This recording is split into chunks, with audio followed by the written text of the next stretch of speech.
Bravo aux vainqueurs de Rome, j'en parlerai en détail demain à 11 h sur le plateau de Sans Filet, mais dans cette vidéo, on va faire quelque chose de différent, on va parler d'un sujet plus large, l'incertitude absolue qui règne sur les circuits ATP, peut-être plus vu depuis 20 ans, 25 ans, il y a toute une génération qui est en train de découvrir que non, ça sera pas forcément Rafael Nadal qui va remporter Roland Garros cette saison. Alors je vais évoquer avec vous les raisons de cette incertitude, mais également les erreurs commises par l'ATP, par les décisionnaires. Avant ça, un petit mot du sponsor. Cette vidéo vous est proposée en collaboration avec Winamax, les Winamis de Winamax qui seront avec moi quasiment tous les jours de Roland Garros. On va se régaler, vous voyez à ma droite les cotes justement pour le Grand Chelem parisien, le grand rendez-vous. On a déjà les cotes qui sont sortis. Vous avez une offre dans la description, un lien jusqu'à 100 € de free bet pour toute première inscription sur Winamax, offre exclusivement réservée aux adultes. Alors on le voit pour l'instant, à une semaine simplement du début de Roland Garros, Carlos Alcaraz qui est le favori, pas immense favori du tout de Roland Garros. On voit que Novak et Carlitos se détachent un tout petit peu. Ensuite, Yannick Sinner, alors manifestement, il est en train de s'entraîner. On a vu des posts Instagram avec Darren Cahill pour le Grand Chelem parisien. On savait pas forcément avec l'état de sa hanche. On a également vu Carlos Alcaraz qui est toujours bandé au niveau de l'avant-bras droit. Pas forcément une super nouvelle ça.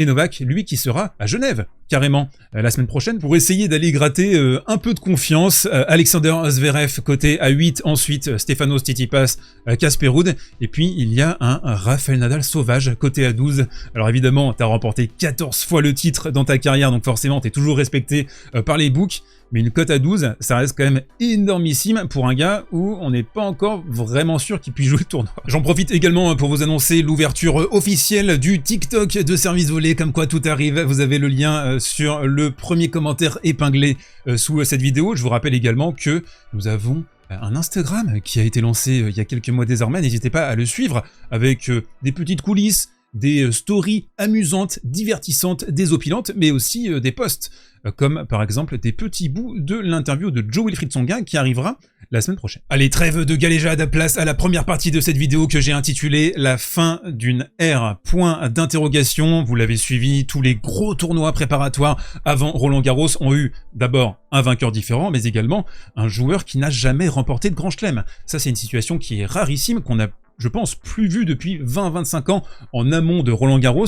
Alors ça, vous allez me dire, c'est normal, on a eu Rafael Nadal qui a tout capitalisé, ou presque, depuis son avènement en 2005. Alors certains ont réussi à se faire une petite place au soleil.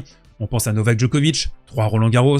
On pense à Stan qui a réussi à battre justement Novak en 2015, où Rafa était pas forcément dans un bon flow. 2015-2016, ce sont 2 années assez terribles pour Rafa. On peut penser à Stan qui a remporté Roland Garros en 2015, finale monumentale de Stanimal contre Novak Djokovic. Grande finale, une des plus grandes finales de la décennie 2010, tout Grand Chelem confondu, énorme Stan. 6 ans auparavant, Roger avait remporté le titre, le seul Roland Garros de sa carrière face à Robin Söderling, qui lui-même avait battu Rafael Nadal plus tôt dans ce tournoi. Donc on a véritablement l'ouverture d'une nouvelle ère, ça c'est normal, c'est logique, Rafa qui est sur le déclin, même carrément sur la fin. Cette nouvelle ère comporte des aspects positifs. On peut le voir avec l'histoire de Tabilo, que j'ai trouvé sublime sur le tournoi de Rome, complètement décomplexé. Alors il bat Novak, mais il continue ensuite dans son tournoi à jouer son tennis complètement fou, même si ça cale malheureusement pour lui dans le tie-break du 2e set face à Zverev, et ensuite dans le 3e, il explose complètement. Mais moi, mon petit regret, c'est que ce suspense n'est pas généré par des grandes performances d'outsiders face à des favoris qui sont en pleine forme, en pleine puissance, pas du tout. On a vu Novak totalement désintéressé lors de son match face à Tabilo, et c'est ça que je regrette. C'est un suspense qui est un peu factice, trop généré par la méforme ou les blessures des favoris. Novak, justement, forcément, 3 grands chelems en 2023, le Masters en fin de saison, il a tous les records désormais, et la décompression sur les premiers mois de 2024 n'est pas forcément très étonnante, même si, soyons honnêtes, avant l'Open d'Australie en début de saison, on voyait tous Novak remporter un nouveau titre, continuer peut-être à gagner, je sais pas, 2-3 grands chelems cette saison, c'est encore possible, hein. Voilà, il a encore les opportunités, remporter les Jeux Olympiques, on le voyait vraiment très fort, très imposant, mais la réalité est que il a changé son staff, il a subi une décompression logique après cette saison 2023 absolument historique. Moi, ce que je regrette par ailleurs, c'est que la nouvelle génération est aussi de son côté trop instable.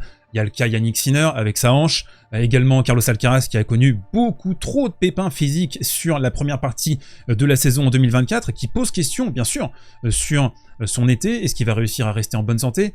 On le sait, Carlitos, quand il est à 100% de ses capacités, Carlitos, c'est un joueur qui est génial, qui est unique sur le circuit, qui propose un spectacle hallucinant, que ce soit sur les courses défensives, sur les styles, sur les accélérations prodigieuses en coup droit, ces coups de génie et d'instinct aussi qui sont très précieux, je pense, sur le circuit, qui amène une frénésie, un enthousiasme autour du circuit ATP. On doit aussi noter quelque chose d'important, la période entre février, donc juste après l'Open d'Australie, et là maintenant, juste avant Roland Garros, c'était une période creuse, encore plus dans une année olympique très particulière où tout sera concentré entre fin mai et début septembre. Deuxième partie, et là on va mettre les coups, on va enfiler les gants de boxe, l'ATP, trop gourmande, et je pense majoritairement responsable de la situation actuelle qui est flottante. Alors oui, bien sûr, les fans hardcore de tennis vont continuer à suivre les tournois, la fin de Madrid, la fin de Rome, mais regardez l'érosion en termes d'intérêt. Une fois que le récit Rafael Nadal s'est terminé à Madrid et à Rome, on s'est retrouvé avec des tournois quand même moins suivis. Mais au-delà de ça, pour moi, il y a un immense problème, c'est ce duo Madrid-Rome sur un mois désormais, à une semaine simplement de Roland Garros. Ça n'a absolument aucun sens. Ça veut dire que les top players, sur une frame de 7 semaines, ils doivent être en tournoi pendant 6 semaines. C'est un délire. C'est pas possible. Alors autant, quand on regarde Indian Wells et Miami, c'est en plein mois de mars, il n'y a rien en février. Alors oui, effectivement, une semaine après Miami, il y a Monte Carlo, mais c'est pas un tournoi obligatoire, tu peux monter en puissance, il y a le temps. Disons que ça a du sens d'avoir ce duo de tournoi au mois de mars, mais pas juste avant Roland Garros. Ça épuise les joueurs physiquement, nerveusement. On le voit également, certains qui ont des petits pépins vont tout de suite se retirer pour prendre leurs précautions, et finalement l'ATP qui voulait concurrencer les grands chelems avec une offre premium, avec des Masters 1000 étalés sur 12 jours, est en train de dégrader son produit. Parce que la force à l'époque des Masters 1000, c'était justement d'être un format très compact, très condensé, avec les meilleurs joueurs du monde, et d'avoir tout de suite, voilà, on rentrait directement dans le vif du sujet, c'était très lisible, très compréhensible. Le vendredi on était en quart de finale, le samedi on était en demi, le dimanche on était en finale. Il y avait quelque chose de frénétique, avec toujours des gros matchs tous les jours, beaucoup d'attractivité et des tournois, même parfois, je vais être honnête, je préférais regarder certains Masters 1000 à des grands chelems. Parce que les grands chelems, parfois sur les deuxièmes semaines, on s'embêtait un petit peu. Faut être honnête, on avait des premières semaines qui étaient super satisfaisantes, sympas à regarder, des premiers tours ultra explosifs sur des cours annexes, et puis on rentrait sur les deuxièmes semaines, c'était un peu rompiche. Alors que le format des Masters 1000, il n'y avait jamais vraiment de Masters 1000 rompiche. Tout était ultra compact, condensé. C'était le format star du circuit, et il faut le dire, l'ATP a été trop gourmande. L'ATP a voulu rincer les organisateurs de tournois, les investisseurs, l'ATP elle-même, certains joueurs aussi au-delà du top 50, entre la 50e et la 80e place. Mais ça, à la limite, c'est plus une excuse qu'autre chose. Je trouve ça n'a pas vraiment de cohérence, de sens au niveau de leur développement, parce que eux, de toute façon, ils sont full premium, ils en ont rien à carrer du reste. Et cette réforme, on le voit, elle est contre-productive à l'extrême, parce que elle essore les top players. Certes, elle fait émerger des joueurs de seconde lame, de second niveau. On peut penser à Struff à Madrid l'année dernière, je pense aussi à Medvedev qui remporte Rome à la surprise générale la saison dernière, Jarry sur ce tournoi de Rome, Tabilo également qui a explosé. Ça fait des belles histoires, mais je pense pas que ce soit ce que veut l'ATP. L'ATP, ils veulent des oppositions entre Sinner et Alcaraz à outrance, entre Medvedev et Sinner, entre Djokovic et Alcaraz, ils veulent ça. Et la grande ironie du moment en tennis, c'est que la WTA met une vitesse au circuit ATP, il faut le dire. Ces dernières semaines, il fallait regarder du tennis féminin. Il fallait regarder Iga Swiatek, il fallait regarder Sabalenka. La finale à Madrid est extraordinaire. Alors ok, oui, c'est du tennis de boxeuse, c'est du tennis de pure puissance. Limite, voilà, ça joue aux fléchettes. Hein. Il n'y a pas forcément beaucoup de réflexion tactique, même si quand même un petit peu, sur les diagos revers, sur ce verrouillage que Sabalenka a essayé de produire. Mais la manière dont Swiatek a réussi à contrer ça, très basse sur ses jambes, avec son agressivité, son coup droit qui est incroyable, la prise très fermée. Quelle joueuse fantastique. 3 grands chelems déjà à Roland Garros, 1 à l'US Open, et elle a tout pour dessiner une dynastie sur la décennie 2020 à Roland. Franchement, elle peut en remporter 5, 6, 7, 8. Le ciel est la limite, elle est encore très jeune, et moi ce qui m'impressionne c'est sa compacité mentale. On l'a vu à Madrid, incroyable de rester concentré comme ça, bien focus sur la fin du match, malgré les 3 balles de match pour Sabalenka, et je le dis, hein, hommes et femmes confondus, je pense que de sa génération, c'est peut-être la championne la plus incroyable.